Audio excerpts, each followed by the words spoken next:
Every ministry environment communicates something. There are no neutral environments. Environments are the messages before the message.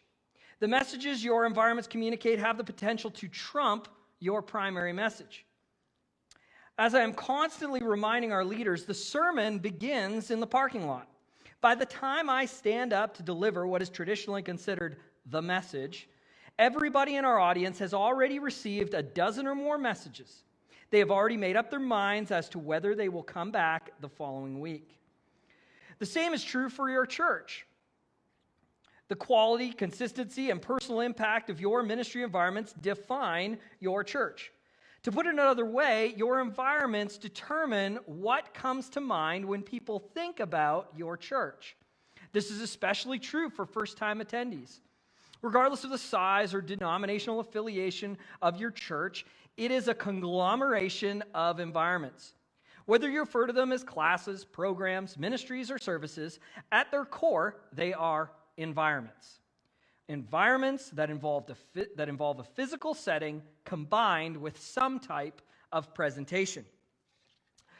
We've been going through a series called Growing Deep and Wide, using Andy Stanley's book, Deep and Wide, creating churches that unchurched people love to attend.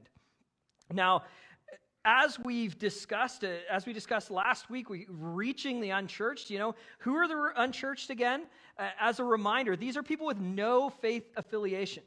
Canada's been through a historic moment where we used to have 88% of people were Christian of some sort, Christian background, had some sort of affiliation, but that number is shrinking and shrinking and shrinking to a point where we actually have people who have no Christian background, no church background, no affiliation, no church, no faith. And they might wander in a local church. And there are so many things in the local church because of this point in history in Western society that we assume people will understand. And so over the next 3 weeks, we're going to be asking 3 important questions, starting with this week. What does an unchurched person see when they walk into a church? What do they see? Then what do they hear? And then what do they experience? In other words, what are they feeling and thinking when they sit in a local church? And so to help us kind of navigate this question, we're actually going to refer back to a passage that we looked at in a previous series, Jesus plus nothing equals everything. We walked through the book of Colossians. As a reminder, the Colossian church was actually a very traditional church. A lot of Old Testament laws and things were coming into the church, and they were kind of forgetting how to be a church for unchurched people, how to reach the lost, and Paul reminds them. And so if you want to look back at that series, you can get it online. The study of Colossians, Jesus plus nothing equals everything. But we're actually going to look at one of those passages. We're going to go to Colossians 4. Colossians is near the back of your Bible. If you're unfamiliar with looking things up in Scripture, you can go ahead and go to the contents in the front, look for Colossians, and then get there, and then follow the big numbers to number 4. Okay, chapter 4. And we're going to look at 2 really important verses, really important instruction that Paul gives the Colossian church so that they remember, so they keep in mind what it's like to be constantly aware that an unchurched person that what he refers to as outsiders, people outside the church, that the church needs to be wise in their dealings with them and how they interact. They need to plan accordingly. And so in Colossians 4, verses 5 and 6. Let's read those. Colossians 4, 5 and 6. Paul says to the church, walk in wisdom toward outsiders, making the best use of the time. Let your speech always be gracious, seasoned with salt, so that you may know how you ought to answer each person. Okay, so we're going to look at these 2 verses, get a really in-depth look. In our Colossians series, I wanted to pause for a couple weeks to really unpack what some of these things is. There's a few metaphors in there. So we're going to look at it over the next 3 weeks. First one we're going to look at today is this verse 5. Walk in wisdom toward outsiders, people outside the local church, and making the best use of your time. So what would that look like? What does it look like in Canada 2019, what does it look like for a local church to walk in wisdom towards outsiders and use the best use of time? What does that look like? What can we do? Well, there's a few things that Andy suggests in Deep and Wide that I think he's onto. And they're questions.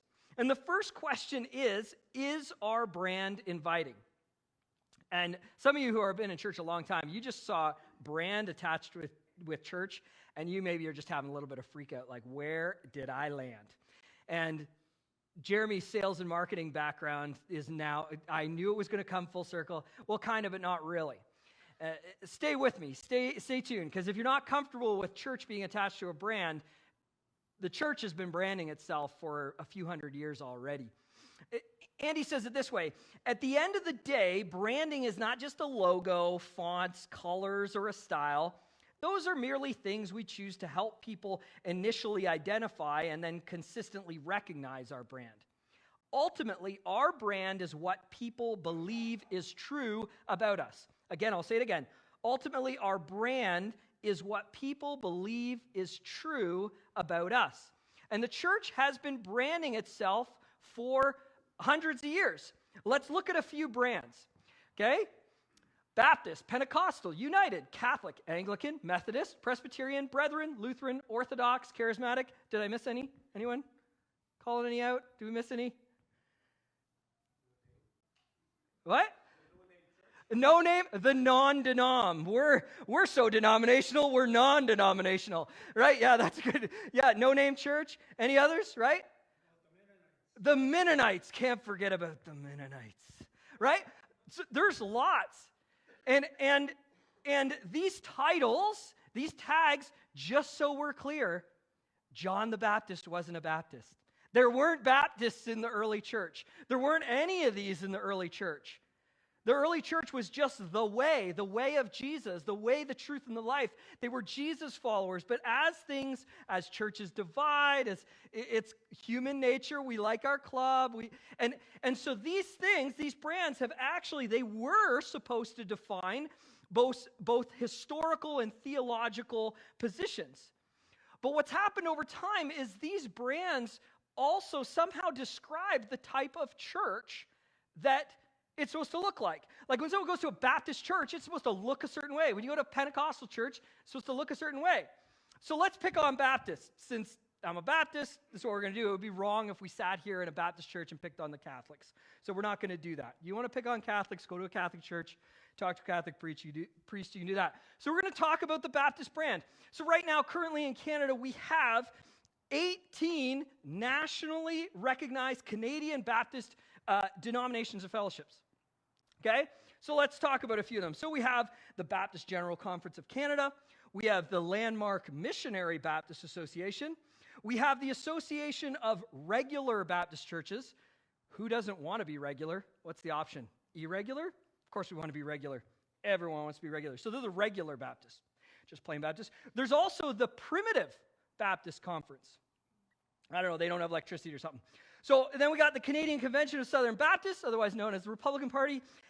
We have the Covenant. It's okay, sorry. Everyone's like, ooh, Jerry Rich Paul. I have American family, and they're all Republicans. I can say that. Okay? Southern Baptist and Republican, there's a connection there. Just trust me on it. Okay, Covenanted Baptist Church of Canada, Seventh-day Baptist General Conference, so they're like Baptists, but only on Saturdays. Fellowship of Evangelical Baptist Churches, that's us. Okay? We have the Ukrainian Evangelical Baptist Convention. It's like Baptist, but at their potluck, they have killer pierogies. Okay?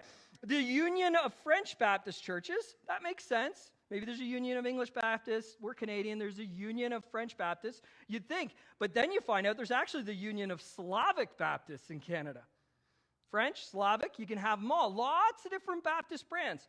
Okay, this doesn't count. There's also 62 nationally recognized American Baptist brands. There is hundreds of provincial and state Baptist brands all across Canada and the U.S. That doesn't mention there is actually thousands of independent Baptist churches all across Canada. And depending on someone's experience, that Baptist brand, that label, determines. We had our Easter service at the Arts Center, and the day after, Nicole and I flew out. Her mom came up to look after our kids, and Easter's a crazy busy time for pastors, so we took a couple days off. Went down to the North Shore. It was great, but it's early in the morning. It's Air North. We're going to the ticket counter. I get there, and this happens sometimes. People recognize me, like, "Oh, you're the pastor of that church." Yeah, it is. And well, you always got to watch what you're doing. It's like, anyway, that's a whole different story. So I get up there. It's like 5:30 a.m. or something like that, and the ticket agent's like, "Did I see you yesterday?" And I'm like, "Maybe, I don't know where we're." Like at the Arts Center. "Oh, yeah. I was the guy up front. Yeah. Yeah, I'm the pastor. Yeah, at Mountain View Church." And they're like, "Yeah, that was really great. Now, tell me something. That was my first time there. Someone told me you guys are a Baptist church?" I'm like, "Yeah, it's true. We're a Baptist church." "No. Yeah, we're a Baptist church." See, in her perspective, Baptists aren't supposed to have that much fun. She's like, "That was amazing. And then someone told me you're a Baptist church." So her narrative of the Baptist brand is you can't have fun, you can't be excited in worship, you can't have a pastor that's got attention deficit. I don't know. You can't have all this stuff because Baptists are supposed to look a certain way. It's so funny because out of all the thousands of Baptist churches, it's very hard because on the front of the building, most of the time, it'll say something like Community Baptist Church, Faith Baptist Church, Fellowship Baptist Church, or it'll say the city, Whitehorse Baptist Church, Boston Baptist Church. And then if there's lots, then it's like First Baptist Church of Boston, Second Baptist Church of Boston, Third Baptist, 24,000th Church of Boston. I don't know. So but it's always Baptist Church, Baptist Church, Baptist Church. That's the brand, that's the label. And there was a time where church always looked a certain way. There was a time where it was institutionalized enough, and but it's not that way anymore. And so 2 summers ago, we still had Whitehorse Baptist Church before we had changed to Mountain View.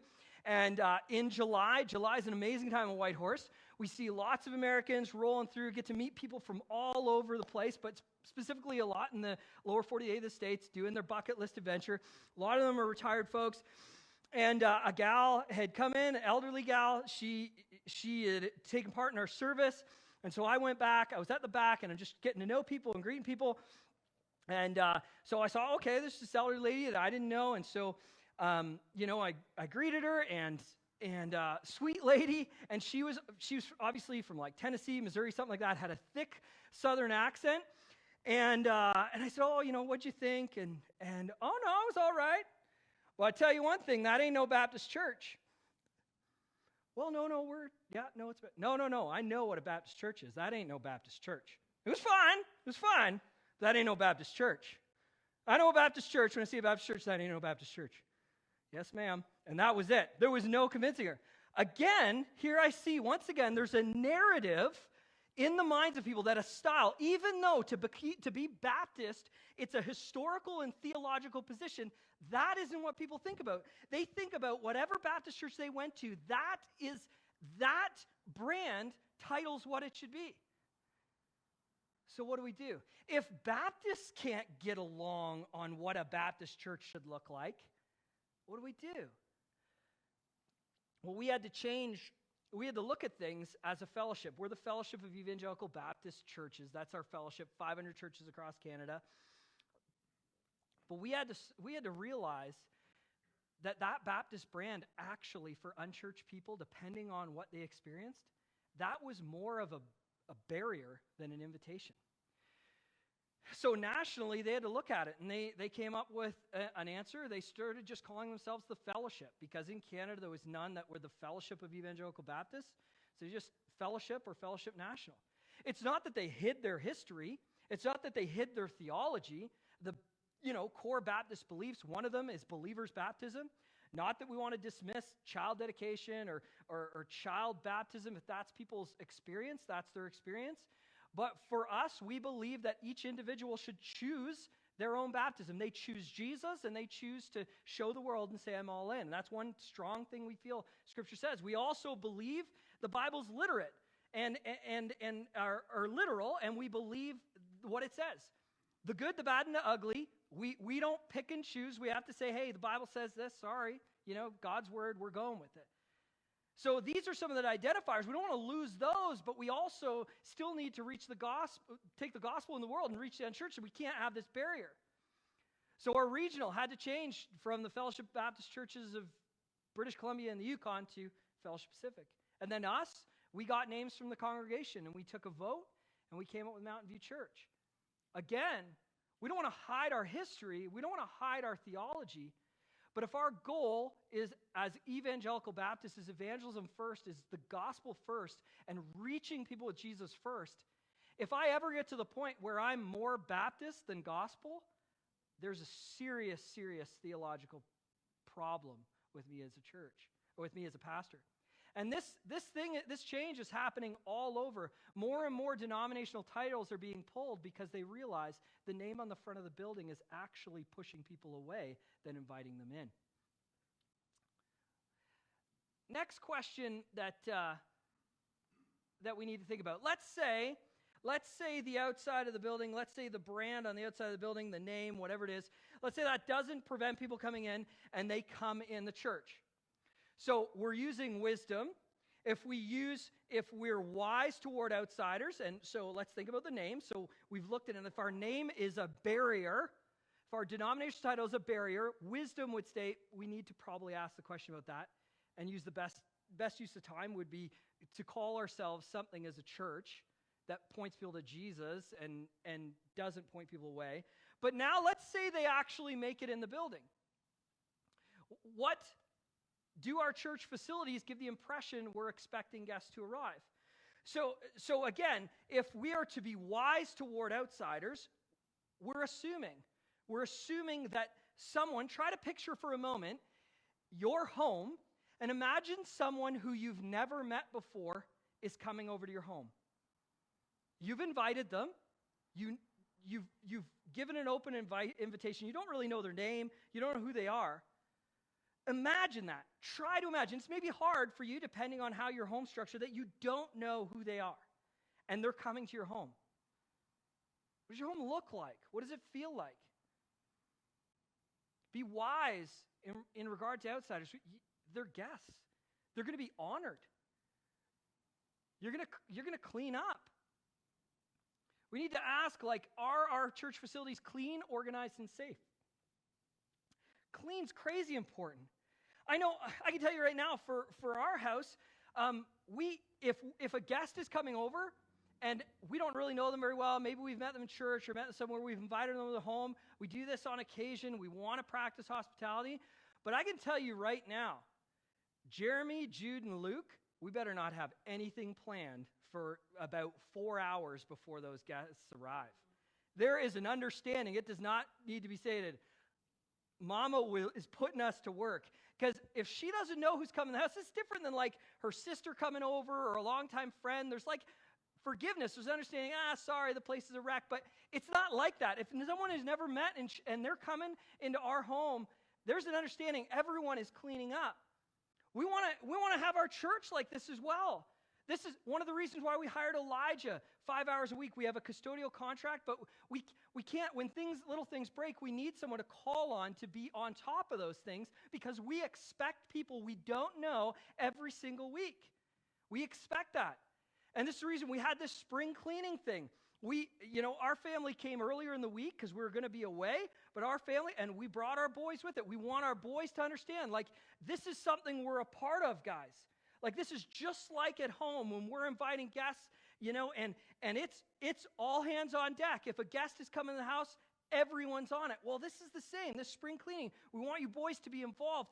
If we call this our church home, then we as a family need to invest. And so we spent some time in an afternoon, checked off a bunch of stuff on Elijah's list, and we did it as a family. We want them to understand we're expecting guests every Sunday. We want our boys to understand that. We don't want our boys to think this is just our place where no one we don't know ever comes.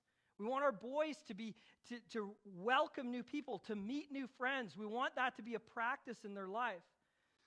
And this is the whole reason, too, with the renovations that you see and all this stuff, the amazing work.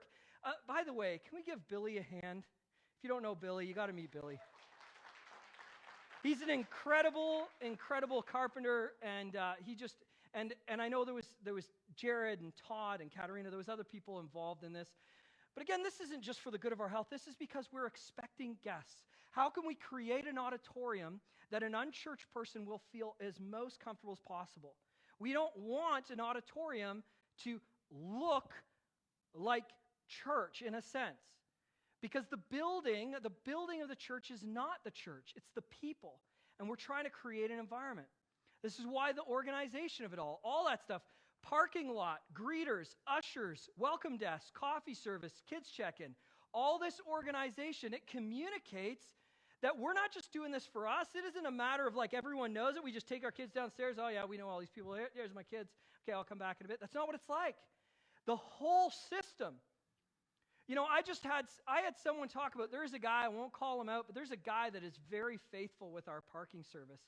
And he is always there helping children and elderly people across the street. I had someone specifically mention to me how amazing that guy is, how important it is that for his mom, that this guy, you'll see him out there, he is so faithful.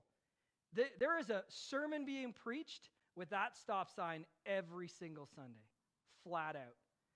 Before anyone ever comes in. We want kids and people with mobility issues to be safe. We want them to find parking spots. We want them to have help in. And this street is madness sometimes, especially coming to tourist season now. It's crucial. So for any of you, I know we've been pitching kids ministry, and some of you are like, oh, I can't, it's going to take more than, something for me to work with kids. Greeting, ushers, security, parking. If kids aren't your thing, these are options. Please, once a month, hold a parking sign and help people, because that is a crucial, if you call Mountain View your home, that is just a crucial need that we have. So all these different things. Safety. When someone comes in, and I get it, if you've been at church a long time, you're like, man, there's such a process. It's like, this whole check-in, and, I got this little name that goes on my kid's back, and then I got this other sticker, Part B, that I got to keep, and, we know what's going on here. This is such a hassle. What's it for? It's not for you. It's for the unchurched person. Like, Mama Bear's got her cubs. She's coming in, and she's already cagey that she landed at church. And she's nervous. But when she sees, okay, there's a procedure here, and I have a Part A, Part B, and then, you go downstairs, you find out every classroom has windows cut in it. And not only that, there's 2 people in every room. Not only that, we try to get some big, mean-looking guys on security that do walkthroughs, not only just for anyone that might cause trouble, but also some of our rambunctious boys that are causing the teachers problems. One of those, right? So there's this system. Well, there's so many people downstairs. Why is there so many people downstairs? Because kids are important to us. We want them to be safe. Jesus was about keeping kids safe. Jesus was about people protecting and serving children, so we're going to be about that too. And I get it. If you've been here all the time, you're like, I know this. I know these people. It's not for you. It's for the unchurched single mom or single dad that's just barely got here. They were led at least across the street so no one got hit. They were got up the door, and there's someone there welcoming them, taking off their coats, and someone saying, hey, we got your kids. We'll take care of them. Here's our system. Here's what we have in place. We love Jesus. We know Jesus wants to protect kids, and he loves kids, so we're going to do it too. Walk in wisdom toward outsiders and make the best use of the time. This is how it is. To walk in wisdom to an unchurched person who walks in, this is how it works. The last big question is the most important. Will they see Jesus? If an unchurched person, they have no background, they're just trying church, they tried everything. They've tried Tony Robbins, they've tried maybe meditation or yoga, or I don't know, they've tried a bunch of stuff, and they just landed here. They're like, you know what? Maybe Jesus will work, and they somehow made a connection that church and Jesus are supposed to go together. If they've made the connection that church and Jesus are supposed to together, and they go to church and they don't see Jesus anywhere, that is a massive problem. Might as well close the doors there. And this doesn't just go on what they see. It's not even just about the lyrics they see on the screen and the songs. I was just talking with Katerina, our music director. We're talking about to make sure no matter what songs we choose, they have got to point to Jesus. It's not just about me pointing to Jesus. Everything we do has to point people, lead them on a path to the gospel of Jesus Christ. They might find Jesus. And they somewhere might catch the message that they're struggling because they have sin. And they're in a fallen world. And they're struggling in life because sin is in this world. And it is impossible to reach a holy God. They can't work hard enough. They can't sacrifice enough. They will never be able to get to a holy God. But the good news of Jesus Christ is that God loved them so much that he sent his one and only Son to die on a cross. So that sin, the sins of others and the sins of them, will be taken on the cross and removed from them. And then in the power of the resurrection, 3 days later, rising from the dead, appearing to over 500 witnesses, the resurrected Jesus, he conquered that sin and death, providing new life. That a system of work and sacrifice, earning your way to a holy God, is no more. That through belief in Jesus Christ, in the death, the resurrection, and his eventual ascension to heaven to prepare a place for them, that belief in that and a profession to God, a confession to God, that alone, faith and grace wrapped up, that alone. And that there is something in this church that they can find named the gospel. Someone they can find named Jesus in this church that when they leave, there's something about the people in there that's different. They seem to have a better handle on this life and eternity than other people I've met. Because if they come in and they just see church, but don't see so they see the bride, the church, but they never see the groom, Jesus, waste of time. Waste of a Sunday morning. We have got to point to Jesus every single day. We're going to move to communion right now.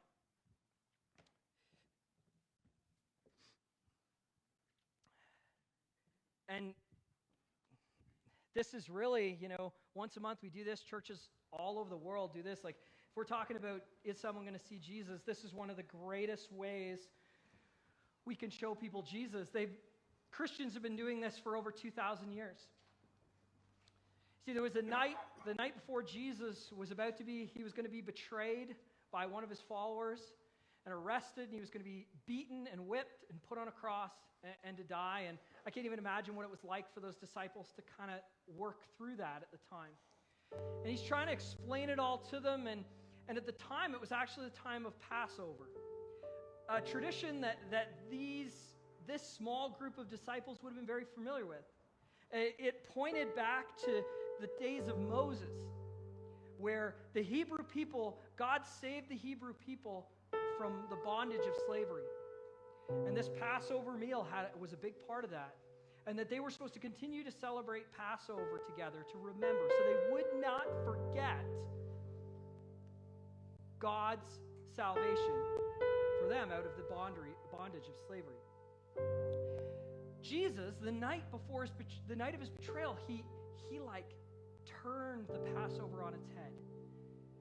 Because what was for the Hebrew people to remember, Jesus in this moment, he's going to transform it now. Now it's for all people. It's going to become, this thing is going to continue to be remembered, but instead it's going to mean something bigger. That it's not just the salvation of the Hebrew people from slavery, but now it's going to be the salvation of all people from the slavery of sin. And that the bread was going to point to Jesus' body. That the biblical record tells us that after he was beaten and whipped, that he was unrecognizable as a man because his flesh, which is the bread is supposed to resemble, was just torn and broken. And therefore we break the bread.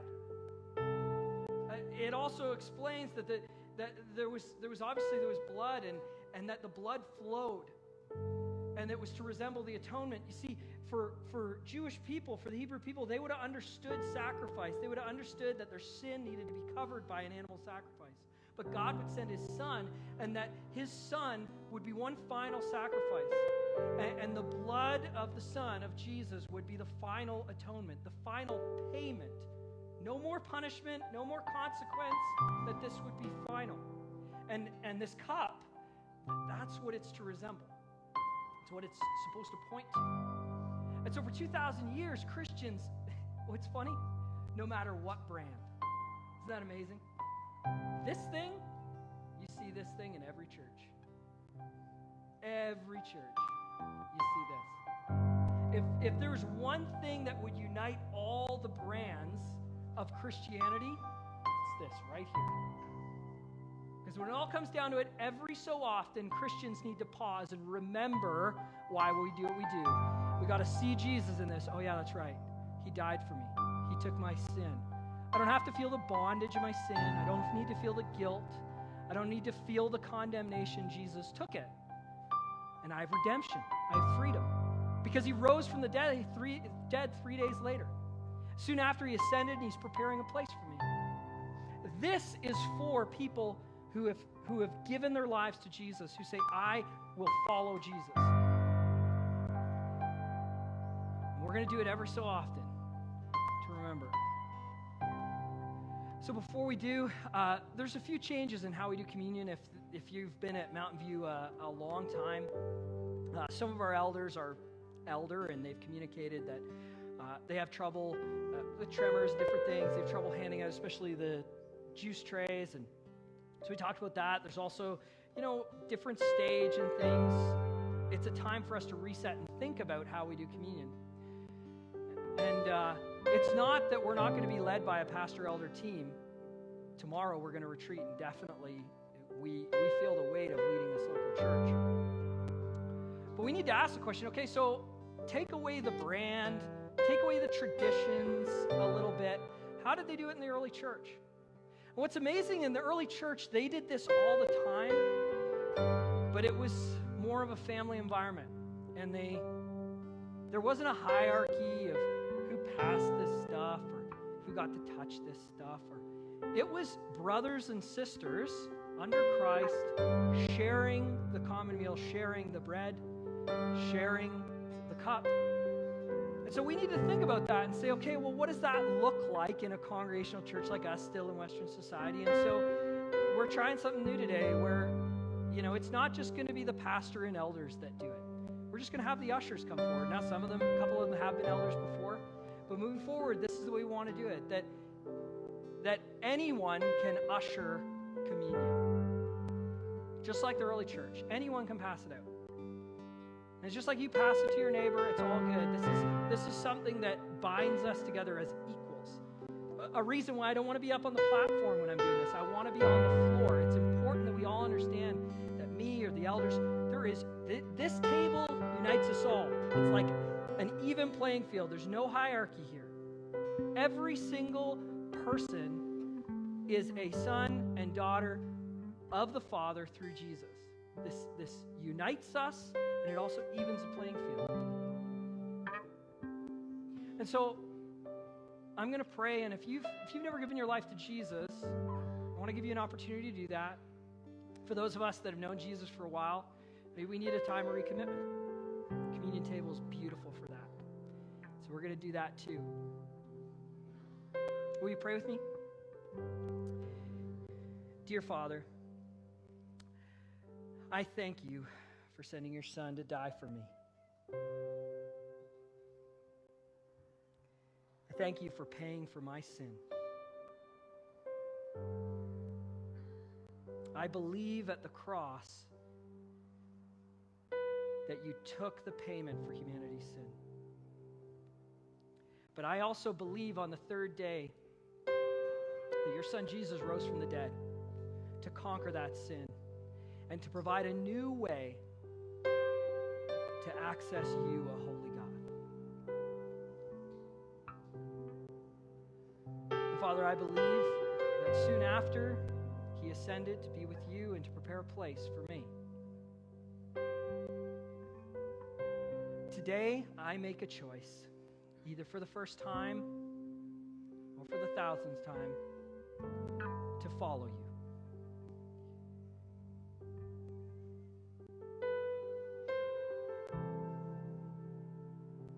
as I take this bread, I remember your body that was broken for me, the punishment for me.